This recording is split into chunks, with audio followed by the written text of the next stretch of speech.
कल का लेक्चर का क्लियर है? एब्सोल्यूट ग्रोथ और रिलेटिव ग्रोथ समझ में आया?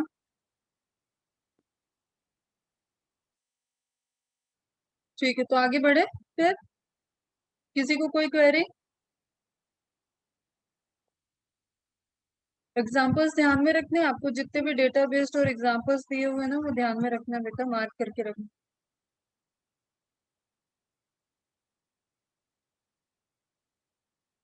ठीक है, चलो मैं आगे बढ़ती हूँ। कंडीशंस फॉर ग्रोथ, ग्रोथ की कंडीशंस। कॉमन जनरल से बात करें तो बहुत सी चीजें हमें समझ में आ जाती हैं कि ग्रोथ, किसी को ग्रोथ करना है, जैसे जैसे सपोज बैक्टीरिया को ग्रोथ करना है, तो बैक्टीरिया की मेटाबॉलिक एक्टिविटी चलनी चाहिए, बैक्टीरिया लाइव होना चाहिए, बैक्टीरिया को एक सुटेबल मीडियम जो उसकी ग्रोथ के लिए रिक्वायर्ड है, ठीक है, जो भी इसेंशियल है for particular organism, growth of particular organism, वो सब उसको अवेलेबल होना चाहिए। ठीक है, दैट इज द कंडीशन। ठीक है, एक बच्चा अगर आफ्टर बर्थ ग्रो कर रहा है, तो उसको प्रॉपर डाइट देनी है, उसका हेल्दी लाइफ मेंटेन करना होगा, उसकी हाइजीनिसिटी मेंटेन करनी होगी। दैट इज द कंडीशन कि वो किस कंडीशन में कैसा ग्रोथ करता है। और जिस जैसे जैसे कंडीशन में वेरिएशन है, तो हम देखते हैं अपने सराउंडिंग में अलग अलग टाइप के ग्रोथ वाले बच्चे हमें दिखते हैं। ठीक, कुछ तो हम प्रोवाइड कर रहे हैं, तो जो हम प्रोवाइड कर रहे हैं वो सब चीजें कैसी होगी, हम उसको दे रहे हैं, उन कंडीशंस को दे रहे हैं, उसमें अप एंड डाउन हो सकते हैं, और उसी से इंटरनल मेटाबॉलिज्म, इंटरनल उसकी ग्रोथ में भी इम्पैक्ट पड़ता है। ठीक है, किसी अभी जैसे हम देखें कि कोई ऐसे गरीबों का बच्चा है, तो उसकी ग्रोथ अलग दिखेगी, लेकिन वो इम्यून सिस्टम उनका स्ट्रांग हो जाता है, ऐसे बच्चे बहुत स्ट्रांग होके बड़े बड़े होते हैं। ठीक है, आप किसी ऐसे सोफिस्टिकेटेड घर में जहाँ पे बच्चे को एकदम छोटे से एकदम ऐसे लाड प्यार एकदम कहते हैं ना फूल की तरह रख रहे हैं, तो वो क्या, जिस दिन भी बाहर निकलेगा उसका इम्यून सिस्टम समझ में आएगा, तो एक प्रॉपर वेरिएशन आ जाता है बॉडी में, किस तरीके से आपके डेवलपमेंट के टाइम आपको इंटरनली ग्रोथ के लिए एक्सटर्नल फैसिलिटी प्रोवाइड की गई है। समझ रहे हो मेरी बात को? उसी तरीके से हम प्लांट के केस में देखते हैं कि कंडीशन फॉर ग्रोथ क्या है। Why do you not try to write down what you think are necessary condition for growth? खुद से सोच के बताओ क्या क्या हो सकते हैं necessary condition for plant growth. बहुत सारी चीजें, हम देखो ये चैप्टर एंड में क्यों दिया है, क्योंकि आपके प्लांट की एसेंशियलिटी, प्लांट की मैकेनिज्म आप सारी चीजें पढ़ लिए हो, सिर्फ आपको उसको रिलेट करने के लिए उस मैकेनिज्म के पीछे ग्रोथ के लिए हार्मोन का क्या रोल है, क्या अंदर इंटरेक्शन चल रहा है, वो आपको देखना है। तो अभी कुछ सोच के बताओ क्या क्या कंडीशन हो सकती है।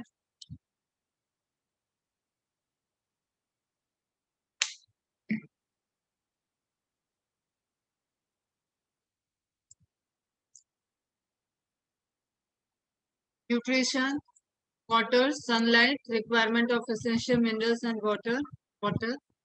ठीक है, लाइट, इतनी जनरल चीजें हमें समझ में आ रही है कि एक प्लांट ग्रो करेगा तो उसको प्रॉपर मीडियम सॉयल चाहिए, सॉयल में मिनरल्स एंड न्यूट्रिएंट मटेरियल होना चाहिए, प्रॉपर अवेलेबिलिटी ऑफ वाटर होना चाहिए, वो किस हैबिटेट पे है उसके अकॉर्डिंग उसकी क्या रिक्वायरमेंट है, वो सारी चीजें उसकी ग्रोथ के लिए अवेलेबल होने चाहिए। ठीक है, इन्वायरमेंटल में टेम्परेचर, हाँ बेटा टेम्परेचर भी करेक्ट है। इन्वायरमेंट में टेम्परेचर कैसा है, ह्यूमिडिटी कैसी है, वाटर की अवेलेबिलिटी कैसी है, ये सारी चीजें मिलके उसके ग्रोथ में रोल प्ले करें। ठीक, दिस लिस्ट में है वाटर, यही आपने भी बनाया, वाटर चाहिए, oxygen and nutrients as very essential element for growth, क्योंकि सेलुलर रेस्पिरेशन हो रहा है, एरोबिक रेस्पिरेशन, तो हम ऑक्सीजन को प्रायोरिटी देंगे। क्लियर, तो हम बहुत एसेंशियल में हमें तीन चीजें माइंड में आनी चाहिए कि न्यूट्रिएंट और वाटर, ऑक्सीजन। ठीक है, ऑल्दो हम जानते हैं टेम्परेचर, CO2 हमें चाहिए, बहुत एसेंशियल है, ये सारी चीजें जो हमने प्रोसेस में देख रखी है, ये सब ही रिक्वायरमेंट है कि वो ग्रो कैसे करेगा। The plant cells grow in size by cell enlargement which in turn requires water। कुछ सोच के बताओगे यहाँ पे क्या होगा, प्लांट की साइज कैसे बढ़ेगी?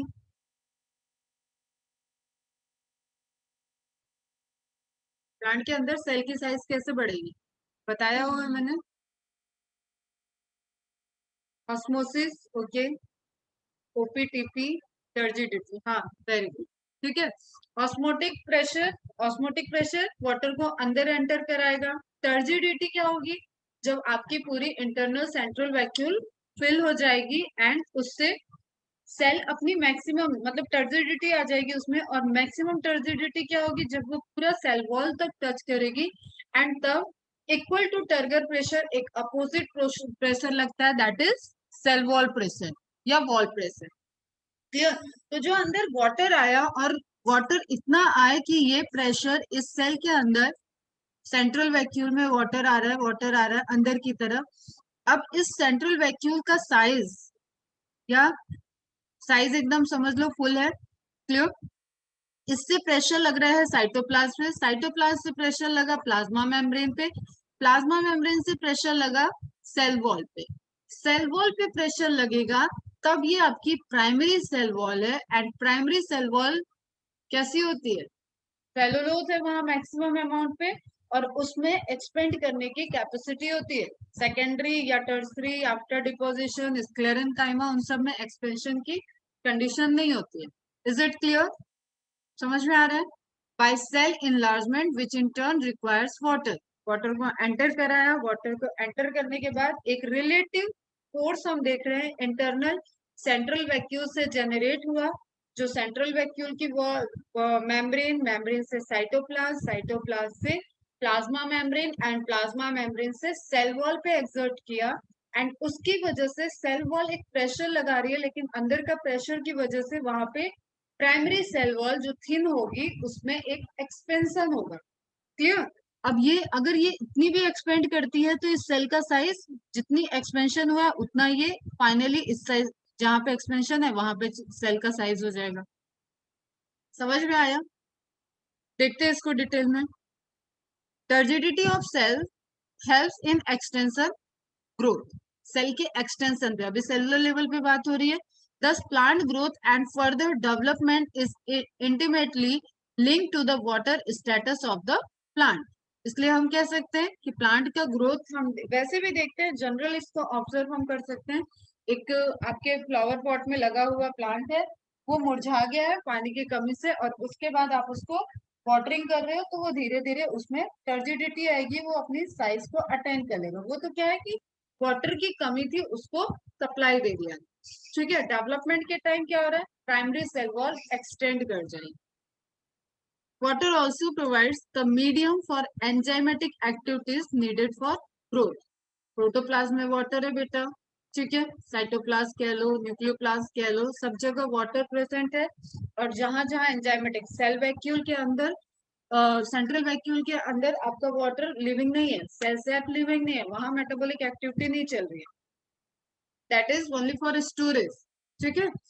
और वहां से आप टर्गर प्रेशर को एक्सर्ट कर रहे हो लेकिन वहां पे एंजाइमेटिक एक्टिविटी नहीं हो रही है, तो जहां जहां एंजाइमेटिक एक्टिविटी चल रही है उसका पीएच मेंटेन करने के लिए, उसको एक प्रॉपर एक्वस मीडियम देने के लिए वाटर चाहिए हमें।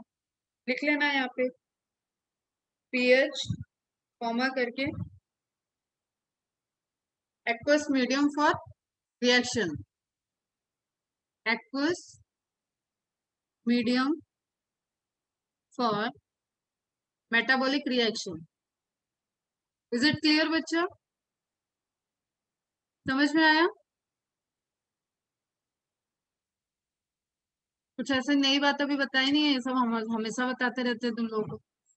Now oxygen helps in releasing metabolic energy essential for growth activities. कौन सी प्रोसेस है ये? कौन सी प्रोसेस है?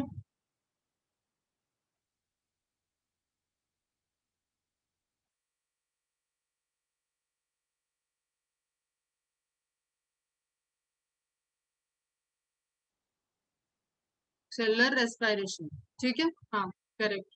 क्लियर है?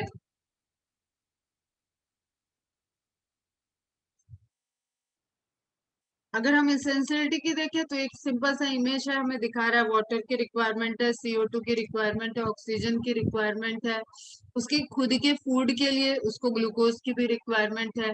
लाइट एनर्जी की रिक्वायरमेंट है। ठीक है, इस तरीके से हम देख रहे हैं वाटर और सॉइल से देखें तो मिनरल्स की रिक्वायरमेंट है एक पर्टिकुलर प्लांट को ग्रोथ और डेवलप होने। क्लियर है? Nutrients, nutrients are two types. कौन से ज्यादा इंपॉर्टेंट होते हैं, मैक्रो या माइक्रो?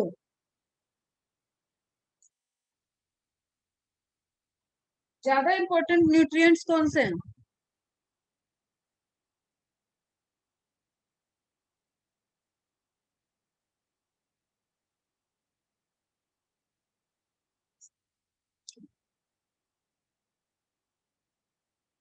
Macro, micro? बेटा both are equally important. Essential की क्राइटेरिया ही ये है कि एक का काम दूसरा नहीं कर सकता। कैसे तुम लोग बच्चा हो मेरे, हैं? Macro and micro both are equally important, सबका अपना अपना इंडिविजुअल रोल है। किसी का भी फंक्शन कोई दूसरा रिप्लेस नहीं कर सकता। बताया था ना मैंने, बायो की मैम नहीं आएंगी तो उस दिन बायो की क्लास नहीं होगी, क्योंकि हमारे सेंटर पे कोई और बायो नहीं पढ़ा सकता। क्लियर है? एसेंशियलिटी क्राइटेरिया याद आ रहा है?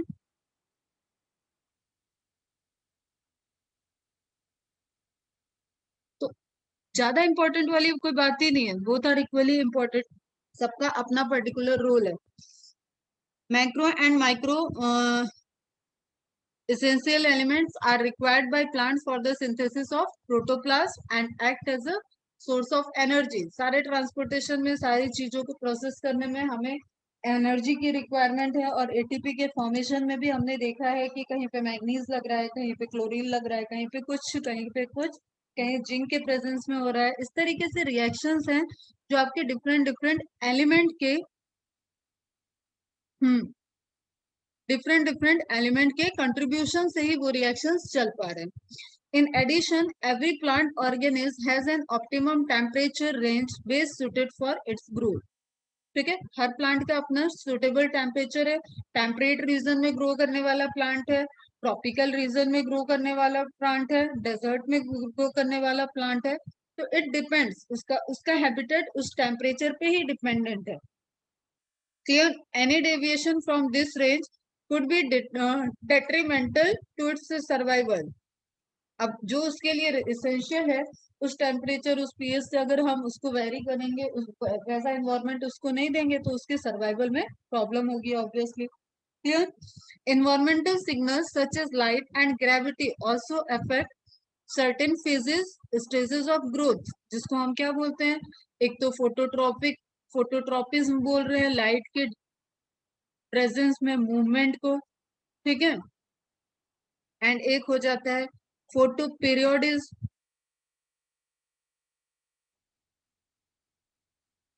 लाइट की प्रेजेंट कितने टाइम के लिए लाइट है, duration, time duration of light, उस ड्यूरेशन में कैसा ग्रोथ कर रहा है।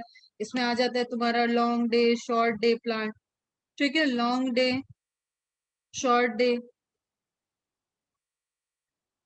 फोटोट्रॉपिस, लाइट के डायरेक्शन में ग्रोथ में लाइट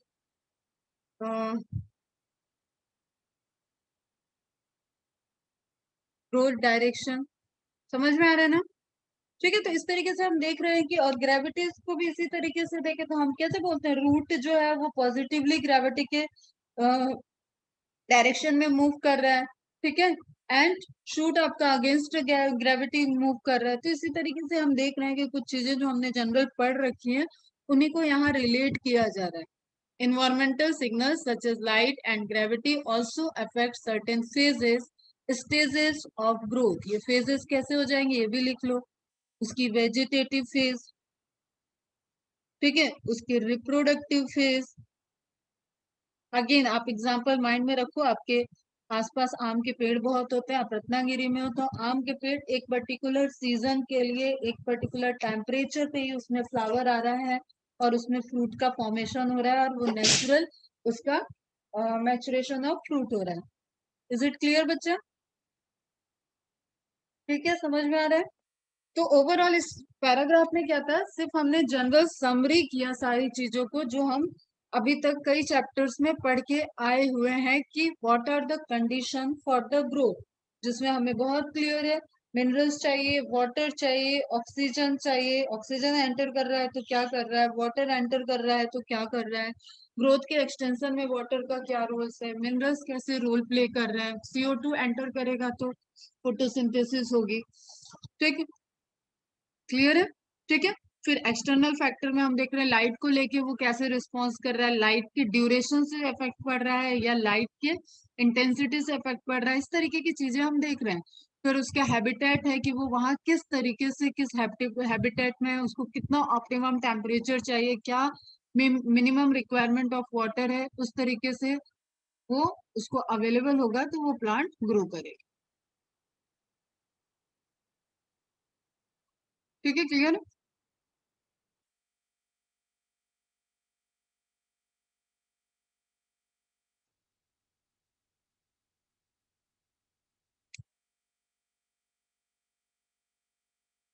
ठीक, अब देखो ये एक इमेज पहले भी दिखाया हुआ है मैंने मिनरल्स वाले पॉइंट में, मिनरल्स वाले चैप्टर में, जहाँ पे हम देख रहे हैं कि फुल न्यूट्रिएंट्स हैं, डिस्टिल वाटर में हम ऐड करते हैं, फास्फोरस ऐड किया, आयरन ऐड किया, नहीं है। ठीक है, नहीं है, जिसकी कमी को देखना है वो चीज यहाँ पे नहीं है, ऐड नहीं बेटा, वो अब्सेंट है। ठीक है, other environment, other nutrient present है, तो मिनरल की डेफिशिएंसी को टेस्ट करने के लिए हम देख रहे हैं, तो मतलब ये जस्ट आपको रिकॉल कराने के लिए है कि मिनरल्स की अवेलेबिलिटी और डेफिशिएंसी से उसके डिजीज होंगे, माइक्रो के बहुत छोटे कंसंट्रेशन पे हायर होने पे टॉक्सिसिटी इफेक्ट होता है, मैक्रो के कंसंट्रेशन हायर होने पे ऐसे बहुत जल्दी इफेक्ट नहीं होता है।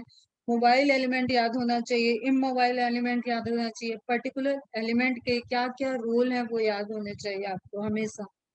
ठीक है, नाउ ग्रोथ डेवलपमेंट के लिए क्या क्या जरूरी था वो आपका हो गया, और वो सब चीजें कुछ ऐसी नई अभी मैंने ऐड की ही नहीं है, सब तुम्हें पता था, सब चीजें तुम लोगों ने जितना दिया उससे डिटेल में, क्योंकि वो एक एक चैप्टर का पार्ट है। क्लियर।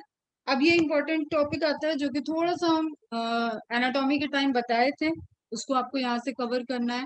और ये टॉपिक दोनों चैप्टर का ऐसा कॉमन सा है, किस चैप्टर से क्वेश्चन आ रहा है वो नहीं कह सकते। ठीक है, सब कुछ टर्मिनोलॉजी है बेटा, बहुत ध्यान से समझना, डिफरेंशिएशन, डी डिफरेंशिएशन एंड री डिफरेंशिएशन।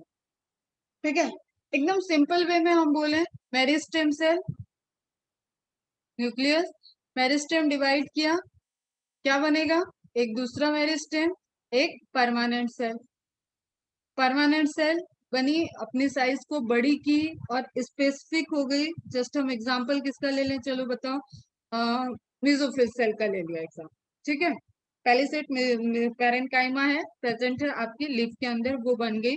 तो ये क्या है, ये प्रोसेस क्या है, division, this is the meristematic division, meristematic division, इसमें किसी को डाउट नहीं है।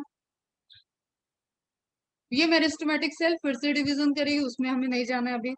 ये क्या है, ये डिवाइड करके बनी हुई सेल है जो इलोंगेट कर रही है, डिफ्रेंशिएट कर रही है अपने को, ये वाला प्रोसेस आपका क्या हो जाएगा, यहाँ पे हम लिखते हैं ए। ठीक है, दिस इज ए, मतलब डिफ्रेंसिएशन। इज इट क्लियर बच्चों। ठीक, अब जस्ट सपोज इसी डिफ्रेंसिएशन से ये बन गई आपकी पैलिसेड मेसोफिल सेल में, पैलिसेड पैरेन्काइमा, और वो अपना काम पे लग गई, उसको फोटोसिंथेसिस करना। ना दूसरा एक एग्जांपल लेते हैं, ये सेल डिवाइड की एंड इसने फिर से एक परमानेंट सेल बनाया, ये परमानेंट सेल अपने को इलोंगेट की, डेवलप की, और ये परमानेंट सेल है आपकी पिथरेस की। पिथरेस कहाँ होता है, pith rays, what is the location of पिथरेस,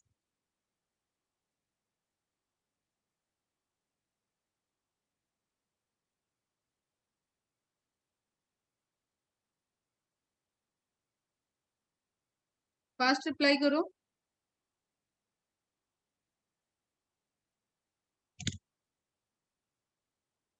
इथ में तो होगा बेटा पिथरेस,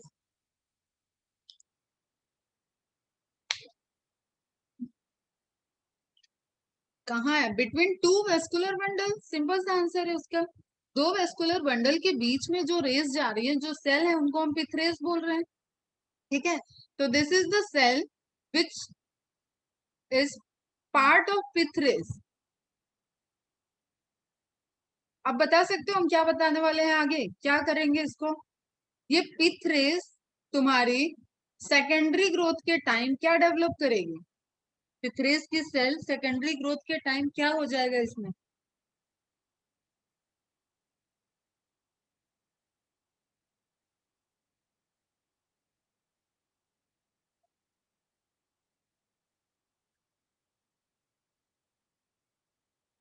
बोलू,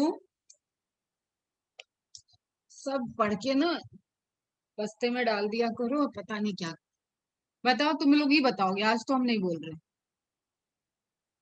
ये पिथ रेस की सेल क्या करेगी, क्वेश्चन ये है। वॉइस कटने लगा। अच्छा, क्वेश्चन ये है बेटा आपका कि, हाँ सुनो, अभी अभी आवाज जा रही है। आपके पित्त के अंदर परमानेंट एक सेल है, वो पिथरेस को फॉर्म कर रही है, पित्त पैरेन्काइमा बोल देते हैं हम उसको। क्लियर। वो सेल सेकेंडरी ग्रोथ के टाइम क्या रोल प्ले करेगी, क्या करने जा रही है, क्या होगा उस सेल के अंदर, क्या चेंजेस होते हैं। What is the changes takes place here.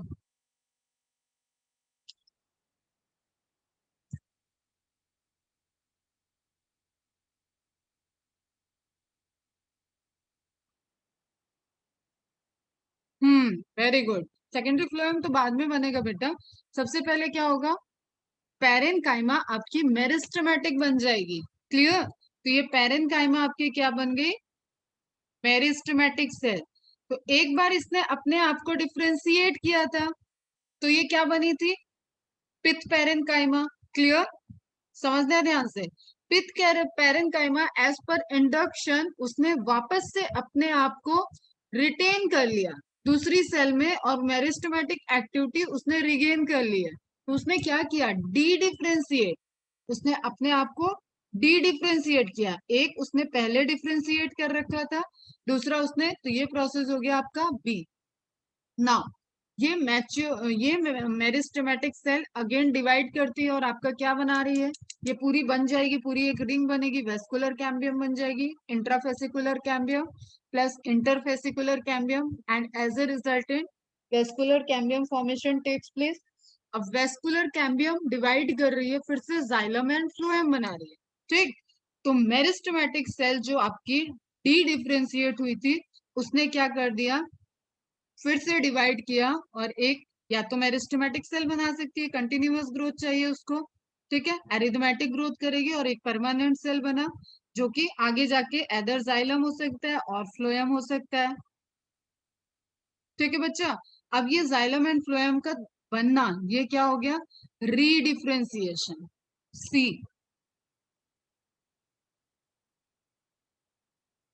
कितने को समझ में आया, कितने को नहीं समझ में आया।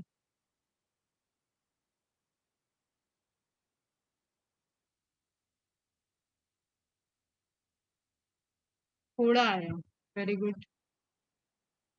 थोड़ा आना जरूरी था, एकदम नहीं आता तो प्रॉब्लम। चलो अभी ध्यान से सुनो, और मुझे जरा बताना, ये स्क्रीन विजिबल रहेगी, मैं लिख रही हूँ, दिख रहा है, फटाफट रिप्लाई करो।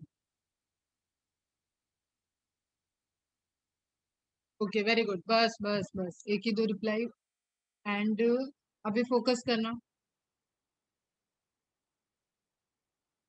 अब ए बी सी, हम बार बार उतनी लंबी लंबी स्पेलिंग नहीं लिखेंगे। A is differentiation, B is dedifferentiation, D D, and C is redifference redifferentiation, R D. ठीक है, इसको बोलते हैं डी डी आर, सीक्वेंस यही होता है, D D R. Differentiation, D differentiation, इसको तुम डी स्क्वायर कर लो, याद रहेगा। इसमें दो बार डी आ रहा है, डी डिफ्रेंसिएशन, डी ई का भी डी, एंड डिफ्रेंशिएशन का भी डी, तो डी डी आर। ठीक, शॉर्टकट सबको समझ में आ रहा है, ए बी सी अब हम जब लिखेंगे तो आप रिलेट कर पाओगे क्या बता रही हूँ मैं। ओके, एकदम अटेंटिव होके सुनो, इंपॉर्टेंट पोर्शन है ये, ऐसे पोर्शन है जहां से आप स्कोर कर सकते, मतलब स्कोर कर सकते हो, मतलब बाकियों से आगे बढ़ सके। नाउ क्वेश्चन इज दैट कि हम मेरिस्टेमेटिक सेल से स्टार्ट कर रहे हैं। दिस इज मेरिस्टेमेटिक सेल, इसके पास है nucleus. Meristematic cell, meristematic cell divide की, दो सेल बनाएगी आपकी। एक तो उसने फिर से मेरिस्टेमेटिक सेल बना दिया, एक उसने बना दिया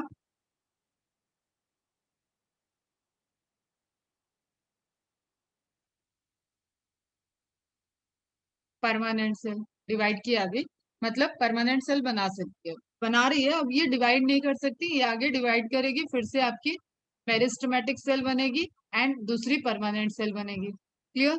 नाउ इस इस पोर्शन को भी रहने देते हैं, इस पोर्शन पे आते हैं। ये क्या करेगी? ये इलोंगेट करेगी, इलोंगेशन। देन अगेन क्या करेगी? Maturation, maturation. मैचुरेशन में मैं एग्जांपल कहीं का भी है, आपको पता है ये क्या है बेटा? ये क्या क्या हो सकता है यहाँ पे? पैरेनकाइमा हो सकता है, कॉलेनकाइमा हो सकता है, स्क्लेरेनकाइमा हो सकता है, एंड कॉम्प्लेक्स परमानेंट टिश्यू में आपके जाइलम हो सकते हैं। जाइलम के सारे एसेसरीज जितने उसमें पार्टिसिपेट कर रहे हैं, फ्लोएम हो सकता है, ठीक, कैम्बियम रिंग हो सकती है, कॉर्क हो सकता है, सब कुछ जो आप परमानेंट बोल रहे हो, सारे स्ट्रक्चर आपको दिख रहे हैं, that can be included in permanent cell. ठीक है? अब बात यह है कि हम यहाँ पे एक एग्जांपल ले लेते हैं, और ये जो हमने सेकेंडरी ग्रोथ की देखी हुई है, अब ये सब क्या हो रहा है? ये अभी प्राइमरी ग्रोथ का पार्ट है। ठीक है? प्राइमरी ग्रोथ में, ठीक है, primary growth first time division हुआ है, प्राइमरी ग्रोथ सिर्फ चल रहा है, तब हमें ये दिख रहा है कि मेरिस्टेमेटिक सेल टिप पे जब जब डिवाइड कर रही है, चाहे वो एपिकल हो, चाहे वो एक्सिलरी हो, ब्रांच बन रही हो, तो वहां पे इस तरीके के डिवीजन चल रहे हैं कि वो एक परमानेंट सेल बना रही है, वो परमानेंट सेल एलोंगेट करके अपने को मैच्योर कर रही है। इसमें कैपेसिटी ऑफ डिवीजन नहीं है।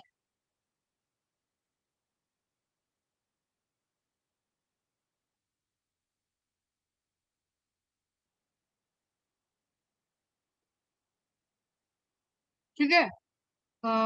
नो कैपेसिटी ऑफ डिवीजन लिख देते हैं। नो कैपेसिटी ऑफ डिवीजन है, और ये अपना फंक्शन कर रही है जब तक प्राइमरी ग्रोथ चल रहा है।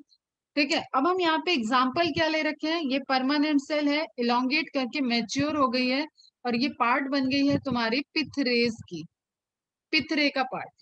क्लियर? मेडलरी रे पिथरे का पार्ट है। नाउ क्या प्रोसेस होने जा रहा है? अब प्लांट को जाना है सेकेंडरी ग्रोथ के लिए। ध्यान से सुनते चलो। प्लांट गया आपका सेकेंडरी ग्रोथ करने के लिए, सेकेंडरी ग्रोथ स्टार्ट हो गई।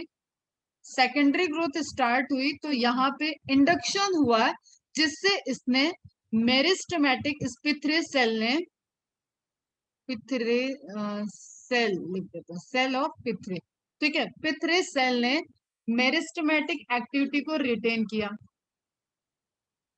कैपेसिटी ऑफ डिवीजन नहीं था, मेरिस्टेमेटिक एक्टिविटी रीगेन या रिटेन कर, कुछ भी लिख लो, ठीक है, रीगेन कर लिया, मेरिस्टेमेटिक एक्टिविटी आ गई, नाउ इट कैन डिवाइड। इसके पास क्या है? कैपेसिटी ऑफ डिवीजन है।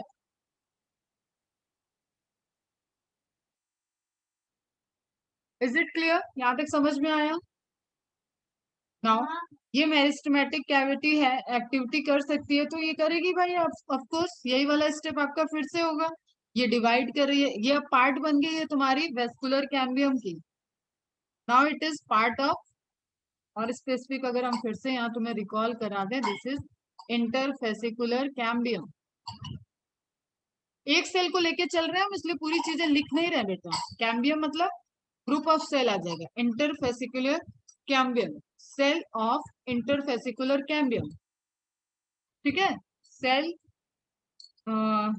ऑफ की जगह और अच्छा लिख लो, is now part of interfascicular cambium. यहां तक क्लियर है? अब क्या कर लें?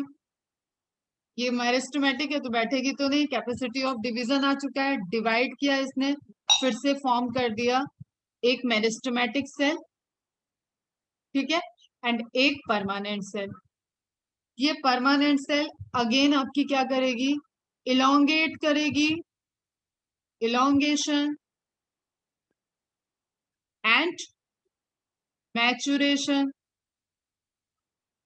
अब हम यहाँ पे क्या लिख रहे हैं, कैम्बियम का पार्ट था इसलिए इट कैन भी, दोनों पॉसिबिलिटी है, या तो ये जाइलम बना सकता है या तो फ्लोएम बना सकता है। ठीक है, प्रोटोजाइलम प्रोटोफ्लोएम बन जाएगा यहाँ पे। यहाँ तक प्रोसेस सबको समझ में आ गया। तो ये सेकेंडरी ग्रोथ वाला प्रोसेस है, इसमें कुछ मैंने नया चीज नहीं बताया। Is it clear? क्लियर बच्चा? अटेंटिव होके सुनो। प्रोसेस सब समझ में आ गई, वेरी गुड। ठीक, अब हम दे रहे हैं तुम्हारे कि डिफ्रेंसिएशन कहाँ है, डी डिफ्रेंसिएशन क्या है, री डिफ्रेंसिएशन क्या है। जब जब मेरिस्टेमेटिक सेल डिवाइड करेगी, जहां जहां मेरिस्टेमेटिक सेल डिवाइड की है उसको लिख दो डिफ्रेंसिएशन। वो डिफ्रेंशिएट करने के लिए परमानेंट सेल बनाई है।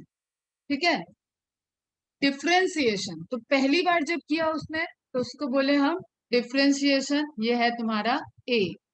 ठीक, एक ही सेल आगे गई थी आपकी, सॉरी ये नहीं होगा, यहाँ से है। ठीक है, ये है ए परमानेंट सेल, ये तो डिवीजन है। डिवीजन के बाद वो जब वो ग्रो किया है तो डिफ्रेंशिएट किया है उसने, रब करके अच्छे से लिख।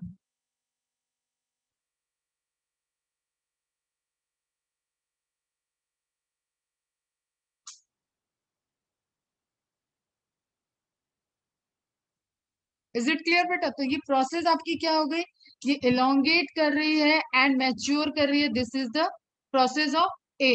डिफ्रेंशिएट कर लिया है इसने, अपने आप को अलग कर लिया है, एंड नाउ ये जाइलम बन सकता था, फ्लोएम बन सकता था, वेस्कुलर कैम्बियम बन सकता था, इंट्राफेसिकुलर, ये मिजोफिल का पार्ट बन सकता था, ये कॉर्टेक्स का पार्ट बन सकता था, हाइपोडर्मिस कहीं का भी पार्ट बन सकता था। बट हमने यहाँ एग्जाम्पल क्या लिया है, पिथरे के सेल को लिया। वो सेल, वो पैरेनकाइमा सेल जो आपकी प्रेजेंट है between the two vascular bundle. ठीक है, और एक आपको वेस्कुलर कैम्बियम रिंग बनाने के लिए आपको पता है कि बीच में से आपको सेल को मेरिस्टेमेटिक एक्टिविटी रिगेन करनी पड़ती है। तो अब जब ये परमानेंट सेल बनी थी, ये मैच्योर हो गई थी, तो यहाँ पे नो कैपेसिटी ऑफ डिवीजन था, वो सिर्फ अपना फंक्शन कर रही थी, फंक्शन परफॉर्म कर रही थी, डिफ्यूजन में रोल प्ले कर रही थी, सप्लाई को मेंटेन कर रही थी, ये सारी चीजें यहाँ पे चल रहा है। बट सेकेंडरी ग्रोथ के टाइम उसमें एक्टिविटी को रिगेन करने के लिए इंड्यूस किया गया और ये मेरिस्टेमेटिक हो गई। नाउ मेरिस्टेमेटिक अगेन डिवाइड की तो हमने बोला उसको कि डिफरेंशिएशन रखना है, लेकिन यही सेल आगे जाके दोबारा कर रही है तो इसको हम बोलते हैं आरडी, री डिफरेंशिएशन। सी, तो ए और सी क्या है, जब जब मेरिस्टेमेटिक सेल डिवाइड करती है तो हम उसको बोलते हैं डिफरेंशिएशन। पहली बार की तो डिफरेंशिएशन, दोबारा की, रिपीट की तो री डिफरेंशिएशन। Is it clear? दो समझ में आ गया। और वो प्रोसेस जिससे एक परमानेंट सेल ने मेरिस्टेमेटिक एक्टिविटी को रिटेन किया, रिगेन कर लिया, that is the process of B. ये आपका क्या हो गया, डी डिफ्रेंशिएट। ये सेल एक बार डिफ्रेंशिएट की थी एंड दोबारा उसने डी डिफ्रेंशिएट किया अपने को और रिगेन की है meristematic activity, that's why it is known as the process is de-differentiation। इसको री-डिफरेंशिएशन नहीं बोल सकते हैं। ठीक है, कहो कि दोबारा हुआ क्योंकि ये परमानेंट सेल में हुआ है, तो परमानेंट सेल ने अपने को डी डिफ्रेंशिएट किया, अगेन डिफ्रेंशिएट किया है, दैट इज नॉट री डिफ्रेंशिएशन। री डिफ्रेंशिएशन हम सिर्फ ले रहे हैं जो मेरिस्टेमेटिक सेल से डिवाइड करके बना हुआ है, उसके लिए हम ले रहे हैं डिफ्रेंशिएशन। तो एक बार हुआ था तो पहला सिर्फ डी था, डिफ्रेंशिएशन, अगेन दोबारा हुआ आपका तो री डिफ्रेंशिएशन। एक ही परमानेंट सेल की कहानी चली थी और वो परमानेंट सेल बीच में मेरिस्टेमेटिक सेल बनाया था and that is known as dedifferentiation. Is it clear बच्चा? कोई डाउट? कोई डाउट? रुको मैं इसका प्रिंट स्क्रीन लेती हूँ। एक मिनट मैसेज मत करना बेटा, थोड़ा रुको जरा। अब बोलो। कोई डाउट? मीटिंग ओवर होने वाली है, दोबारा ज्वाइन कर लेना है ना। इसका स्क्रीनशॉट मैंने ले लिया है, तुम लोग को नोट्स में ही डाल दूंगी।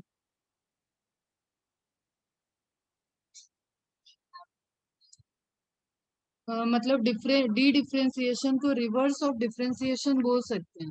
रिवर्स मतलब फिर से वही मेरे स्टेमेटिक सेल नहीं बनेगी, दिस इज प्रोसेस जो रिवर्स की तरह आपको दिख रही है। रिवर्सिबल मतलब एग्जैक्ट वो रिएक्शन रिवर्स हो जाए।